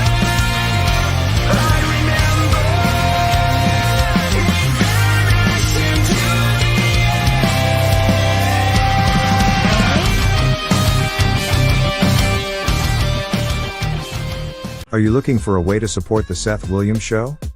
Get your Seth Williams Show merchandise today. From coffee mugs to clothing and everything in between, our high-quality merch is the perfect way for you to not only support the show, but show everyone what is the greatest show going today. Just go to shop.thesethwilliamsshow.com now, shop around, and buy some great merchandise from the Seth Williams Show. Shop today. What separates Triv's restaurant in Strongsville from everybody else? Some restaurants you go to eat the same thing over and over and over. But then there are restaurants like Triv's, where you want to go there every single time and eat something different until you have eaten every single item on the menu. Why? Because the food's delicious, and it has been for almost a quarter of a century.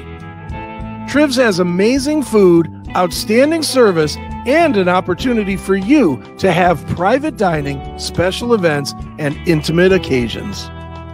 You can enjoy a memorable fine dining experience in your own dedicated, intimate space. Visit Triv's in the heart of Strongsville. Call now for reservations, 440-238-8830. Triv's in Strongsville. Joe Burdick custom flags are amazing. Each flag is handcrafted to reflect the imperfect perfection, making each piece of patriotic wall art unique. This is a local small business, veteran-owned and proud. Joe Burdick creates symbolic artwork that is built to last. Display your spirit, pride, and patriotism by calling 440-305-2065 and let Joe's flag serve you. 440-305-2065. Joe Burdick Flags. Let me introduce you to Charlie's Auto Repair. Any car, any truck, any problem, Charlie's does it right. You know how it is. The check your engine light comes on, you put air in the tires, and the light is still on. 216-470-0170. That's Charlie's Auto Repair, 13728 Madison in Lakewood. Charlie can do it all, from small engine repair to fleet maintenance and system diagnostics. 216-470-0170. Charlie's Auto Repair. Let Charlie make your car great once again. Are you looking for a way to support the Seth Williams Show? Get your Seth Williams Show merchandise today. From coffee mugs to clothing and everything in between, our high-quality merch is the perfect way for you to not only support the show, but show everyone what is the greatest show going today. Just go to shop.thesethwilliamsshow.com now, shop around, and buy some great merchandise from the Seth Williams Show. Shop today. I liked it so much I wanted to play it again. Wow, you must really like it. I can't wait to see you wearing that fishing hat. I got to order one. But I can't order one until people start buying some of the stuff. That's right. Go get it. There's kind of like a... yin to the yang there? Yeah, a little yin and yang. You know, you got to buy it, then I can afford to buy something for myself. There you go. Perfect. Well, how was that with 10 years? That was great, right? I loved it. I love that guy. I love that band. I love that song. The new song, I think it's just as good as like their first hit. Yeah. 20 years later, they sound pretty much the same. It's good. I wanted to say that. I didn't want to be a dick, though. Like, I wanted to say, man, that the newest single sounds like their first breakthrough single, Sure. Wasteland. Well, dude, you know what's weird is, remember last week you were busting my balls for not knowing their music? Yeah. So I spent the last couple of days really listening to pretty much every album that they've done. Yeah. I knew probably 15 songs. I know. I just thought they were all Chevelle. Yeah, no. Yeah. I mean, there's songs that they have that you realize, I heard that song numerous times on the radio. Yeah. I knew a bunch. I knew at least 10 songs that I had actually heard. And Wasteland was not one of them, believe it or not. But really? The biggest hit. But yeah, they were. I'm a big fan. I was really, I don't get starstruck about stuff, but I like talking to bands and people that I look up to musically and stuff that I respect and like. Sure. Music. I mean, their music, for me, anyways, they're one of those bands that kind of like, if you really listen to the lyrics of stuff, sure, it's got that 2000s rock feel for me. And sure. The music that kind of was emotional to me when you actually read and follow the lyrics to it. It's not just some, stupid rock song. So. Well, I have a couple of publicists, 2 or 3, that work some really big bands. Yeah. And this was one of them, which is, and I'll pull the curtain back. There's a reason that sometimes we interview bands that you've never heard of. And that's because I keep them happy. And then when they got a big band like 10 years, it's as simple as, hey, can we do that? Sure. Good stuff. Good stuff. I appreciate him coming on. I hope he wasn't pissed that I wasn't trying to, bag on the festival thing. It's just, nah. For a guy like me, dude, dude, he gets it. Overweight. I'm going to die out there. He seemed to get it. He seemed like look, if we were talking to him at the bar instead of in public, I think he'd be the first one to say, yeah, I don't go to fucking festivals ever. I mean, they're playing a show like the day before, like in Wisconsin or something like that. Yeah. So, they're not even going to be there for the entire festival. They fly in for their Sunday gig, and, that's cool. Yeah. But when you go to these things, man, sometimes you're just, some of these festivals, dude, even back in the day when I worked at MMS, dude, doing the Ozfest and those kind of things, you just get tired. It's a long day. It's hot, and they always do these festivals in the summer, obviously. Of course. So it's 8 billion degrees outside, and you're just trying to make it through to the band that you really want to see. Yeah. Dude, I've gone to Rock on the Range several times, and most of them I had press passes for. And quite honestly, I stayed in the press tent most of the time because at least it was air conditioned in there. I missed all the bands. I'd see like the 2 or 3 that I really came to see, and then I'd spend the whole rest of the time in the press kit. I went to an Ozfest. Press tent. We're going to get to Tony Musachio in a second. But okay. I went to an Ozfest. I can't remember what year it was, but it was at the Akron Rubber Bowl. Okay. Now, if you know the Rubber Bowl, there is zero shade for you to go. Yeah, none. To sit in. And then some of the slabs you're sitting on just hot concrete. Mm-hmm. So it was a nightmare being out there. I'm watching some band called Snot. I love Snot. A great band. Fine. Yeah. But I didn't go to the festival to see Snot. Right. I went to the festival to see the bigger bands. And, you went to see Pantera, Korn, or Disturbed, or one of them. One of those guys. I'm sitting there watching Snot. I'm melting to the pavement. I'm walking on the ground out by one of the other tents. My shoes were literally sticking to the ground. It was so hot. Oh, yeah. And so finally, I said, I got to get out of here. Dude, the worst one, I'll tell us quick, and then we'll get to Tony. I went to the Ozfest one of the years. I went every year that they had it here. But the one year, one of my favorite bands of all time is the band Devil Driver. And it features the guy that was the singer of Coal Chamber. Yeah. But he went off and formed a much, much heavier band. So the only real band I wanted to see that day, the only two, was I think it was Pantera and Devil Driver. Only two bands I wanted to see. Pantera was on right before Black Sabbath. Of course. Devil Driver opened at 10:30. Oh, God. So I went out to see Devil Driver. I get there at 10 o'clock. I'm out there. There's like 50 people only to see them. Pouring rain and lightning storm. So I stood outside because it was at the back. It wasn't in the pavilion. It was at the backstage where they cleared out the parking lot.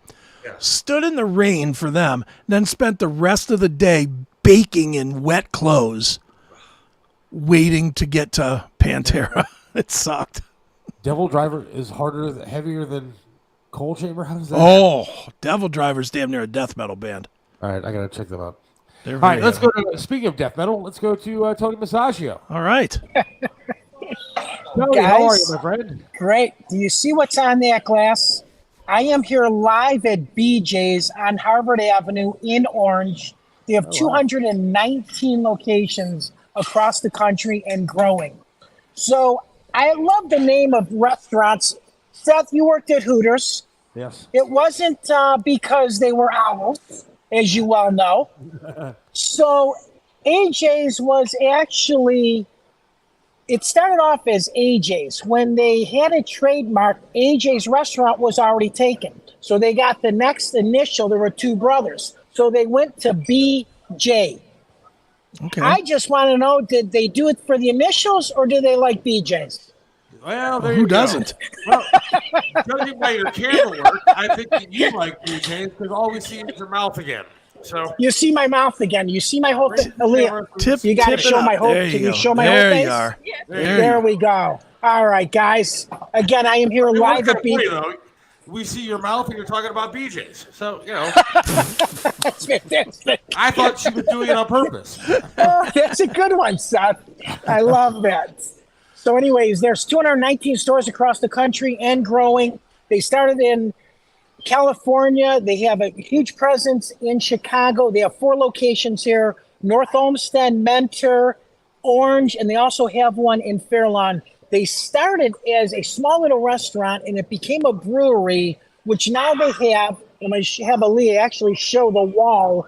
They have over 52 beers on the wall. Wow. Which most of them are theirs. And they do a different beer every month. So they actually have a different brew that they open up. I tap a keg once a month, you know, just like all the other breweries that are across the country here. So they specialize in beer, which is neat. But you got to come here for the ribeye steak, which is to die for. Parmesan cheese on the mashed potatoes with asparagus. Seth, have you ever had asparagus? I got to ask when there's a vegetable in front of me. Have you ever had asparagus? Yeah, what is that? It is. He doesn't. Isn't this funny, Chris? How could you not have had asparagus? Wow. So, Seth, you know what? I'm going to take you to have asparagus because when you eat asparagus, your pee smells funny. Very true.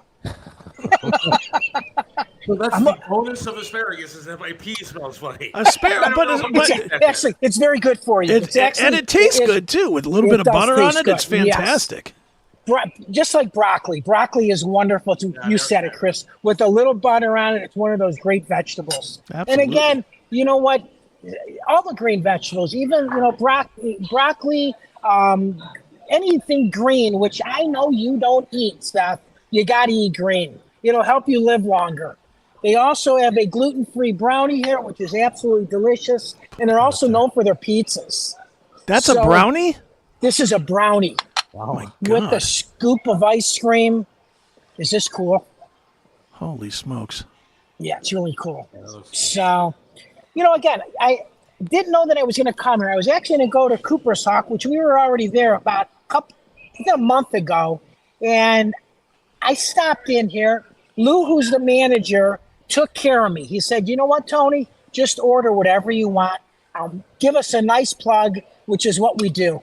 So That's right. If you love beer, you got to check this place out, though. They have some of the coolest taps. And what's cool about it is if you want a little taste, all you have to come in and ask for a taste of one of their particular beers, and you can enjoy a nice draft. Nice. So, What's the days and hours at that place, Tony? actually, they're open 7 days a week. Okay. They're open for lunch. They're also open for dinner. They have a great patio outside. Unfortunately, it's 190 degrees out, so nobody's eating out in the patio anywhere, which is unfortunate. And, summer, and I always talk about patios, which we, have such a short life in Cleveland, Ohio, because February comes so soon. And it's unfortunate that, now you're walking into air conditioning to eat. And unfortunately, guys, it's very slow here tonight, obviously because of this temperature, which is tough. So, we got to patronize these local restaurants. And of course, even this one, because it employs a lot of people, this entire area, which is Pinecrest. And I am going to concentrate on this area for the next 3 or 4 months because it's really a cool area right off of Harvard Avenue. We've already done Pinstripes. We're going to go to Firebird. We're going to go to Palms. So again, we got to check out all these restaurants. I'll tell you what, you guys don't understand though. I do eat green. I don't understand what you guys are talking. What do you eat green? Green ice cream? Green M&M's, green Skittles.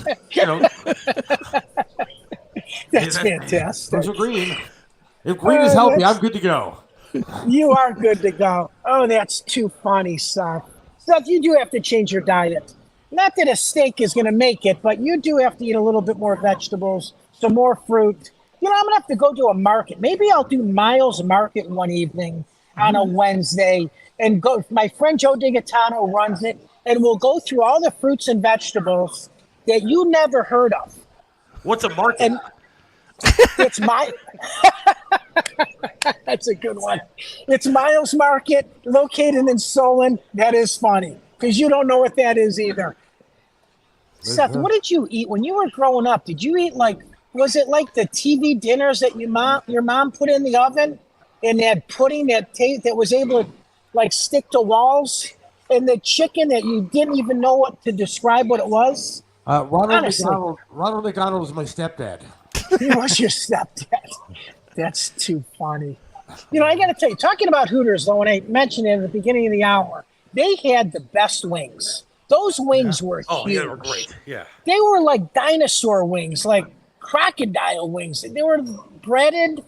It was a great place that you were. It's so funny that when you were there, I worked at Multiflow, starting at Multiflow years ago. We probably crossed paths, and we never even knew each other. Yeah. Isn't that funny? Because that was my territory. And that's, Chris, I don't know if you remember that or not, but that's when the flats there were 100,000 people that walked through those streets on a Friday and Saturday evening, and the demise of that was there was no security. There were more people in that area than there was a Browns game. Sure. And that was the unfortunate part of why it died, because then people started getting in. I actually owned a limousine business at that time. We made a ton of money dropping people off.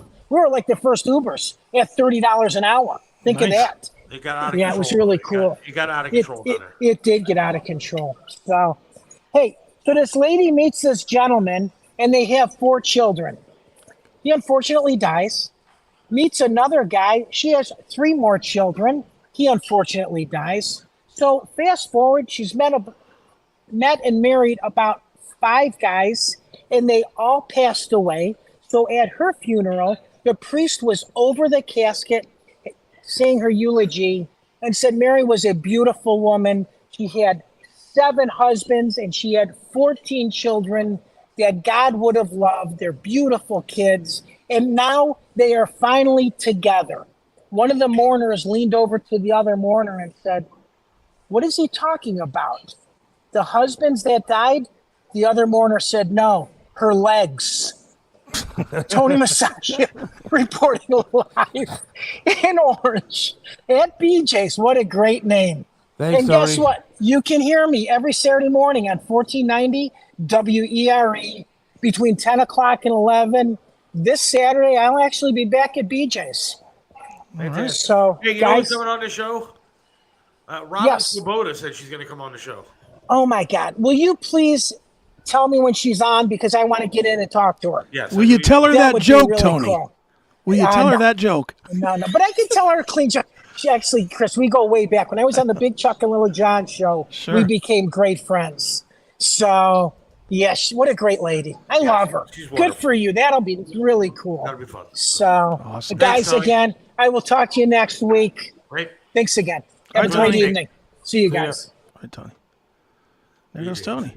Yeah, I walked into BJ's once with Heather, Yeah. and as soon as I walked in, I walked back out. She's like, "What happened?" I said, "Didn't have what I wanted here." I was like, the name is very deceiving.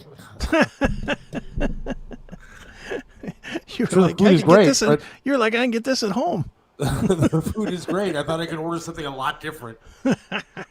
and not asparagus. Yeah. Had something to do with something to peas, but not exactly Isn't there that. BJ's wholesale too?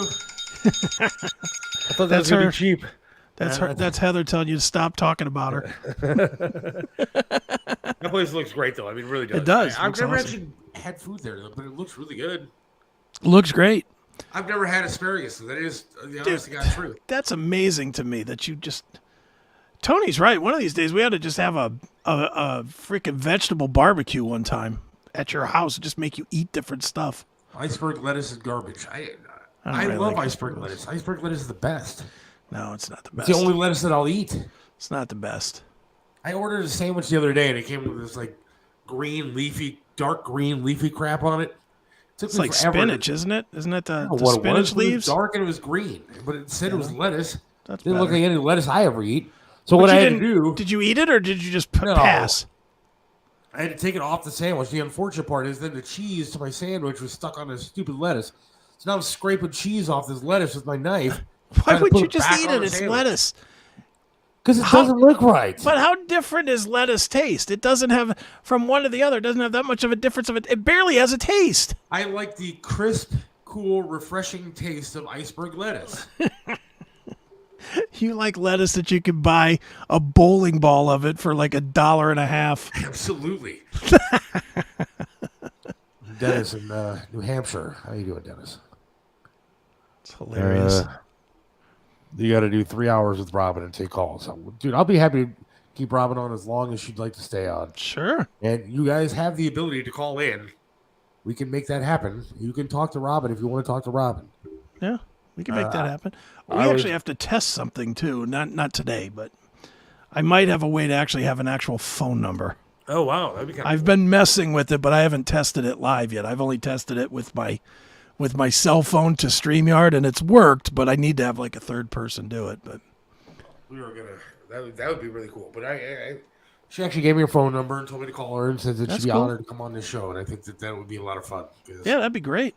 I think people will enjoy catching up with her. Yeah, so. that'd be great. So, But I would love to have Tony go to a market and point out stuff that I've never eaten. I mean, why?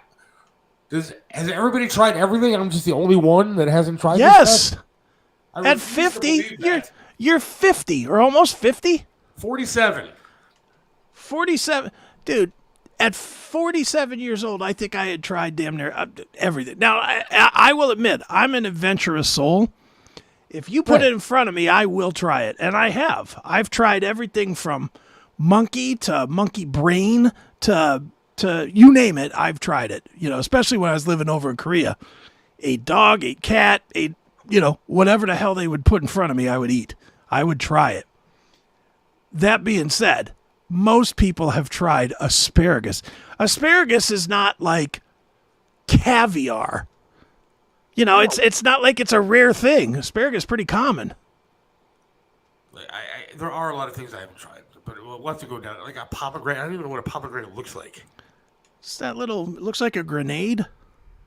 I don't know. So we'll have to do a show like that. It looks like a bumpy pear. Yeah, It's an avocado. I wouldn't think that even might know. be an avocado. I haven't tried that either. Yeah, I don't know that I've had pomegranate either. I don't know. But you've had an avocado, right? I've had an avocado. Yeah, it's gross. Yeah. Guacamole, not a fan. Love Never some tried guac. I do Never love guac, tried which it. is weird because I don't like avocado, but I do like guac. It's weird. Never tried guacamole. Yeah, you get the original stuff, the good kind, like they make at Taco Bell. See, I'm going to be honest. I think that, and I told my wife this all the friggin' time. No. I don't know what happened over my life. I don't know whether it was family trauma or drug use or whatever it was, but something happened in my early on development. Right. I'm thinking somewhere around 17, 18, 19 years old, somewhere around there, where my brain just stopped and said, I'm not going to let you get older. And so I kept these thoughts of just being a child. Now my body and everything else has unfortunately gotten older. Obviously, I look more than 47, that's for sure. But I think my brain stopped. So when it comes to like issues and stuff that I have to deal with, my brain's like, no, you don't worry about that stuff. When it comes to foods that I don't want to try, my brain's like, no, stop. Because I maintain this childlike innocence. Right. But the childlike innocence had definitely developed or stopped after puberty, because I still have that in me too. Like, it was sure. Like, all right, yeah, women, yes. Like, there's always, but so nothing has ever slowed down in my brain from when I was like, right, the age of 16 to like 20. How about this? Would you try this? The gummy hot dogs. Well, that's an interesting theory. But I They're don't think hot dogs made from whatever they make gummy bears out of. Well, do they taste like hot dogs or do they taste like gummies? I don't know. I don't. Dude, it's so weird. Eric that I do Chris Hagan Presents with sent me pictures from, he was at some restaurant. They were out playing a gig somewhere. And he sent me these pictures of all this different stuff, gummy stuff. It's like gummy hot dogs, gummy burritos, gummy.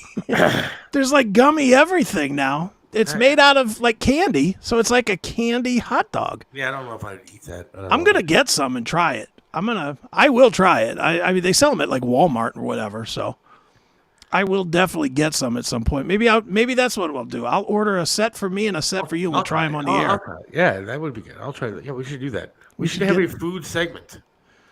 Well, we do, Tony. Yeah, well, sorry, but I'm saying like a food where like we try different me things. and you try different stuff. Like Seth tries this for the week. Right. I'll try gummy hot dogs. You'll try asparagus. There you go. It's called reluctant maturity. I guess that could be it. What do they call that? Maturity by choice? You've matured in the things you want to be matured in. And yeah, I'm one of the few people that probably like lost a leg, and I was like, all right, but I get to replace it with a Superman leg. This is like awesome. You're like, cool. Yeah. Woo. The first thing I asked when I had my leg chopped off was, what happened to the tattoos? I don't know if that's one of the first things that normal people ask. It is. Dude, let me tell you. I had a tattoo. I had tribal art on this arm right here. Yeah. That got burned off. When I got in the fire, in the explosion. And that was my first question when I first came out of the coma. As the first question I remember was, is my tattoo still there? Because as bad as I was hurting and I was, just out of a coma and everything else, I still remember how bad it hurt getting that tattoo. And I was like, is my tattoo still there? And they were like, don't worry about your tattoo, sir. Worry about living. Right. Are they edibles? I don't think those are. I don't think these are edibles. Boy, that would be great. Oh, if you could get stoned eating hot dogs, oh my God. Talk about Chris Aiken kryptonite. Wow. I did a commercial for edibles, which is weird to do on like a talk radio station. Sure. Well, actually, no, it was a commercial on MMS that ran for edibles, but I was working with Trip at the time, and I never tried those. I couldn't do it. No. I don't want to be like that. I don't want to. Alcohol is bad enough, but I think edibles. I like to be in control more than that. Dude, edibles are weird. I mean, look, I guess I shouldn't be talking about drug use, but I was at a friend's birthday party, maybe 5-6 years ago, and one of the guys that was there is also a friend, and he's like, hey man, do you want a couple of gummies? And I was like, Yeah, all right. And I'd never done them, but I'll openly admit to my love of smoking pot. I don't do it very often, maybe 3-4 times a year, but I do love it. I would love to smoke pot like 345 times a year. You know, I just don't. I A, can't afford it, and B, if I start, I won't stop, which is why I don't. But so anyway, my friend offered me a couple of gummies, and he's like, dude, just eat like half of one, whatever. And I mean, they're little, like a gummy bear. Right. And I was like, yeah, just give me a couple. And he gave me like 3. I ate them all 3 at once. Ooh. Dude, I was out there in Strongsville at Five Guys. Yeah. I'm just in a chair and I can't get moving. I'm like, oh, I got to get up. I got to walk around. And I couldn't go. I was like, whoa, these things hit me a little too strong. It took me a long time. All right, we're going to play a quick break and then wrap things up. Sounds good. And I'm going to play it at the beginning of the show, but I don't know if anybody missed it. I'm going to play my favorite TikTok video Okay. ever. Well, All right, cool. not ever, but one of my favorite TikTok videos. Cool. So we'll be back in a couple minutes. Hang on. Hey, it's Seth. You ever wanted a message recorded by a really, really famous person? A happy birthday to your kid. Congratulations, you finally graduated to that niece or nephew or brother or sister, or a happy anniversary to your lovely wife or husband. Well, today's not your day because we're not famous. You can have myself or Chris Aiken record you a message of your choice, and it's only going to cost you $10. Not like those $250, $300, $400, $500 celebrities. You're going to get us recording you something hopefully entertaining and fun that you can keep forever. You can listen to it all day long if you'd like. A personalized message just for you. All you got to do is download the Cameo app or go to cameo.com, cameo.com. Look up Seth Williams or Chris Aiken, and we will record you a message. Who needs Brad Pitt when you have a face like this? Go to cameo.com today. There's no place like home, and whether it's furniture, artwork, home accessories, appliances, or that one-of-a-kind collectible, Yellow Brick Road Online Auctions allows you to find everything you need from the comfort of your own home. The owner of Yellow Brick Road Auctions has been conducting online estate auctions for over 8 years by providing homeowners with a stress-free process to liquidate all items that have accumulated over the years. I'm Melissa Mendici, owner of Yellow Brick Road Auctions. Log on today to find your heart's desire. Hey, it's Seth from Mario's Barbershop in Parma, 7526 Broadview Road in the Pleasant Valley Shopping Center right next to Big Lots. You got to check out Mario, man. Great guy, does a lot for charities, but can perform miracles with hair. He even made me look clean cut. Does my hair, does a great job. Love talking to the guy while I'm sitting there. It's a great place to go, local business. You gotta go to Mario's Barbershop in Parma. Mario's Barbershop in Parma, 7526 Broadview Road. Again, in Parma, Pleasant Valley Shopping Center, right next to Big Lots. Or give them a call, 216-520-1977.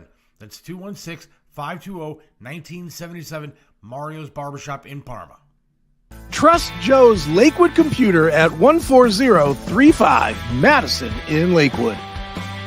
They have over 30 years of professional service handling laptop and desktop repair services, virus removal, and data migration, and much more.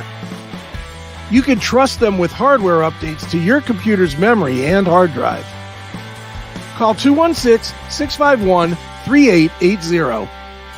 Whether you need a simple Windows install or you're interested in the latest computers for gaming, call Joe's Lakewood Computer at 216-651-3880. This is Tim Elkhorn, radio voice of the Cleveland Cavaliers, for attorney Will Spiegelberg. Will Spiegelberg is not only a name you know, he's someone you can trust as your attorney, no matter the circumstance. Will Spiegelberg is an attorney you can always count on. Will Spiegelberg is the attorney you should contact for all your legal work. When you need an attorney, call Will Spiegelberg at 216-233-4240. Attorney Will Spiegelberg, a great teammate. 216-233-4240. Back here, the Seth Williams Show with Chris Aiken, and I want to play this video. Okay. I think it's the most entertaining video that I've seen in a while. And plus, she's way hot. Oh my God. Staples actually sells staples.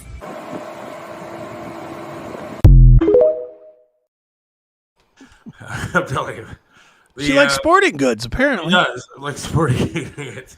The stealing of your information is totally worth it. Go to TikTok and download it today. I should do commercials for TikTok. Yeah, really. We should be TikTok influencers just for selling TikTok. No specific channels. I'm going to answer Natalie's question real quick. Yes, Natalie, those they are real gummy hot dogs. Here's an ad for them on Five Below where you can buy them. So you could actually go out right now and order them, and they'll be delivered to your shipped to home. You can get them shipped to your house. So yes, there is a such thing as gummy hot dogs. Well, hopefully we'll be trying some. I gotta try new things, I guess. But. I haven't tried these yet, but I'll give it a go, see what it tastes like. I hope it does. Man, if it tastes like an actual hot dog, that'll be kind of gross. Yeah, I don't know if I want to eat that. I'll try it. Hot dogs to begin with. What? What are you, communist? It depends on where I'm at. Like if I'm at a ballpark, I'll eat a hot dog all day long. Yeah.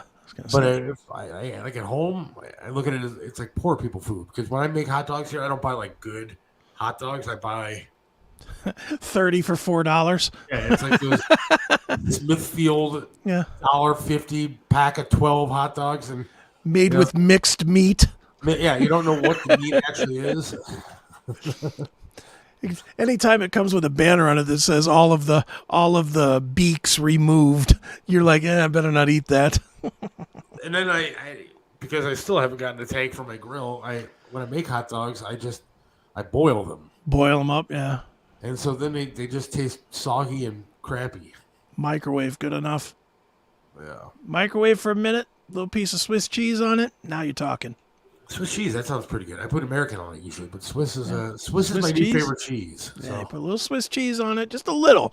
Not even like a whole piece. You like break a piece in half just so that you get a little bit of that flavor in there. Now we're talking. I want to thank Jesse from 10 Years coming on today. There you go. Made your rock dreams come true, dude. Gave you one that you really liked. What if many rock dreams still to come? So. That's right. Well, we got more coming, so. Monday. Who do we have on Monday? The 10th. Yeah, that's Monday. A guy from the Babies. That's right. John Bazaha from the Babies and Firefall. Yeah. He's going to be coming on to talk about, I think he's talking more Firefall because Firefall has a new album coming out. Well, that'd be cool. If you believe that, Firefall has it. When was it? What was their? They were 1972. Yeah, and what's funny is as soon as you said we're gonna have them on, I went out with Heather and the song was on the radio, which is kind of weird because Magic was having like an all 70s weekend. That nice. That's and cool. So that'll be cool, right? Yeah, that'll be good. Yeah, on Monday. Yep. So we're going old school. We're gonna for the old heads that are listening. We're going old school for you with some old music. Well, I think that'll be fun. So yeah, it'll be great. Monday, along with many other things. Yep. Have a great rest of your week. Yes. Good weekend. Hopefully, I get my daughter back tomorrow. She's supposed to be flying back from South Carolina, but it's supposed to rain again. See, all the worrying you did about New York City, and that clearly didn't turn out to be the problem. So get this one. All right. If it's raining tomorrow and they have any kind of alert out, she won't be able to fly by herself. So the plan is that my dad will have to buy a ticket to fly with her on the plane all the way back to Cleveland. And then they won't comp that? No, and then buy another ticket to fly all the way back to South Carolina that same night. Because they only go Thursday and Sundays from Savannah Airport to here. And if he can't do that, if there's no room on the plane, or he can't get back on another plane, he's going to be driving her from South Carolina. Oh my God! All the way up here. Your dad's how old? 74. Jesus, and he's driving across the country. No thanks. I don't even like to drive from here to Bay Village. Telethon Monday. It's the propane thing. It's only, look, and I got this damn grill because I've always wanted a grill. Like I haven't had a grill in 20 years. I had one in my first place that I ever got on my own, and it was great. Love sitting there cooking some stuff up, having a beer. It was great. So that one broke. I've always wanted another one ever since then. Couldn't get one because of the places I lived at. Right. And so I finally bought one. I was like, all right, sweet. I got a grill, patio, everything. It's great. Got a slab of concrete outside the patio where I could cook, and it's going to be fantastic. Then I never got a tank. So now I've missed Memorial Day, which is a grilling holiday. Never got it done. 4th of July, grilling holiday, nothing. So I'm looking at Labor Day? Christmas as my target grilling date. Nice. So we'll see if it happens. Too funny. But thanks, everybody, listening tonight. And God willing, we'll talk to you again on Monday. See ya. See ya.